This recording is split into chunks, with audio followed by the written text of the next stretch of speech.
Boa noite, pessoal. Saúde a todos com a graça e paz do Senhor Jesus. Vamos lá, último vídeo do capítulo 1, do versículos 15 ao 20. Então vamos lá. E os seus pés, semelhantes a latão reluzente, como se tivessem sido queimados numa fornalha, e a sua voz como som de muitas águas. No mundo antigo, os pés simbolizavam a direção da vida de uma pessoa, né? O caminho que aquela pessoa estava tomando na vida. Romanos nos dá um exemplo disso, em Romanos 3,15. Seus pés são ligeiros para derramar sangue. Isso não quer dizer que as pessoas chutavam os outros até sangrarem, né? Ou ficavam arranhando com as unhas.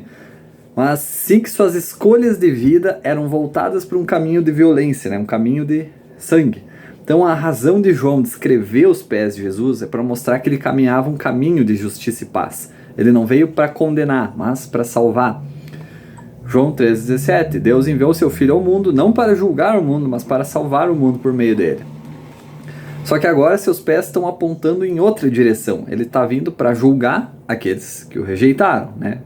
Latão é o símbolo do julgamento. Antes Jesus veio para, né, nos salvar. Agora vai vir para julgar e acabar com essa baderna que está acontecendo no mundo.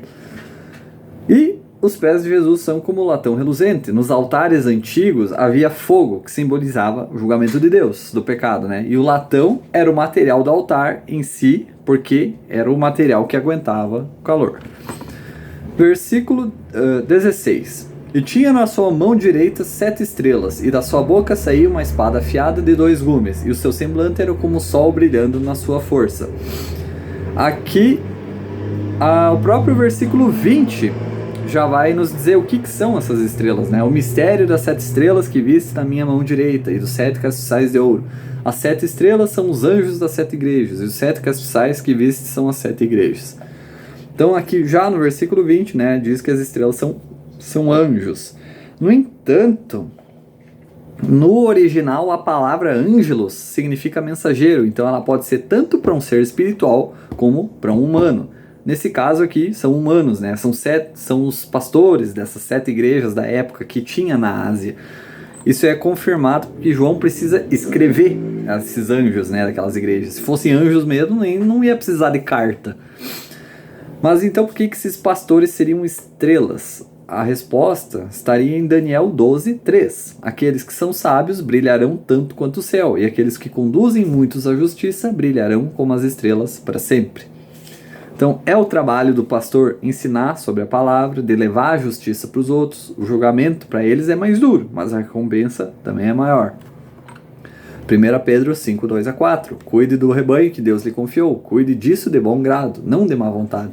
Não pelo que você ganhará com isso, mas porque está ansioso para servir a Deus. Não seja senhor das pessoas designadas aos seus cuidados, mas lidere-as com seu próprio bom exemplo. E quando o grande pastor aparecer, você receberá uma coroa de glória e honra sem fim. Continuando. A espada afiada que saía da boca de Jesus. Essa espada é a palavra de Deus. Hebreus 4:12. Porque a palavra de Deus é viva e poderosa. É mais afiado que a mais afiada espada de 2 gumes, cortando entre a alma e o espírito, entre as juntas e a medula. Ele expõe nossos pensamentos e desejos mais íntimos. Então a espada simboliza, né, o poder de sua palavra afiada. Ela corta em ambos os sentidos. Ela cria e também destrói. Em Apocalipse mesmo é dito que a palavra que sairá da boca de Jesus que destruirá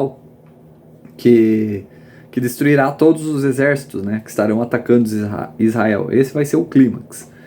E ali a última parte do versículo 16 diz que o semblante de Jesus era como o sol. Pedro, Tiago e João tiveram uma amostra disso, em Mateus 17, 1-2. 6 dias depois, Jesus levou Pedro e os 2 irmãos, Tiago e João, e os levou a um alto monte para ficarem sozinhos. Enquanto os homens observavam, a aparência de Jesus mudou, de modo que seu rosto brilhou como o sol e suas roupas ficaram brancas como a luz. Então essa seria meio que a verdadeira aparência de Jesus, né? Como ele é agora no céu, como era antes, enfim, não sei. Versículos 17 e 18 já juntos.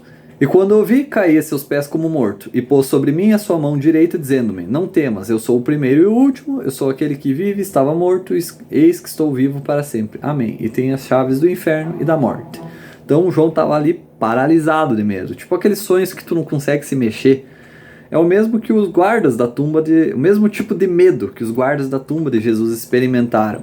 Mateus 28, 2-4. Houve um violento terremoto, pois um anjo do Senhor desceu do céu e, indo ao túmulo, rolou a pedra e sentou-se sobre ela. Sua aparência era como um relâmpago, e suas roupas eram brancas como a neve. Os guardas ficaram com tanto medo dele que tremeram e ficaram como mortos. Né? Jesus pôs as mãos sobre ele porque ele não precisava ter medo.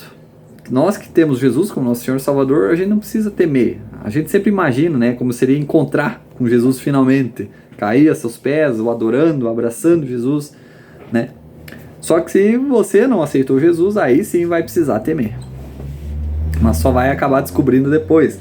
Até porque 3 coisas são prováveis de acontecer ao se ver Deus. Primeiro, ao ver toda a sua glória e santidade, a gente vai se dar conta de quão sujo e pecador a gente é. Segundo, ao ver todo o seu poder, a gente vai se dar conta do quão fraco e miserável a gente é.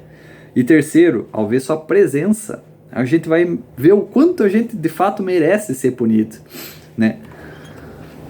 Mas o versículo 18 diz que a gente não precisa temer, porque Jesus já venceu as 2 coisas que mais tememos, o inferno e a morte. Hebreus 2, 14 e 15. Como os filhos de Deus são seres humanos, feitos de carne e sangue, o Filho também se tornou carne e sangue, pois somente como ser humano ele poderia morrer, e somente morrendo ele poderia quebrar o poder do diabo, que tinha o poder da morte. Só assim ele poderia libertar todos os que viveram suas vidas como escravos do medo de morrer. E versículo 19. Escreva as coisas que você viu, as coisas que são e as coisas que acontecerão depois. Então as coisas que viu é do capítulo 1, né, que já foram. As coisas que são, que é o capítulo 2 e 3, que são as 7 igrejas, os períodos que nós passamos, que nem a gente está agora no período da igreja de Laodiceia. Quando terminar esse período, entra a tribulação, fechou. Que aí é o capítulo 4 até o 22, que são as coisas que ainda vão acontecer, né? Estão no futuro.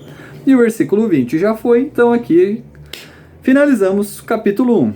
Então, logo entraremos nas 7 igrejas, nos capítulos 2 e 3, e vai ser, acho, possivelmente um vídeo por igreja. Então, ficamos aqui. Deus abençoe a todos, pessoal. Até o próximo.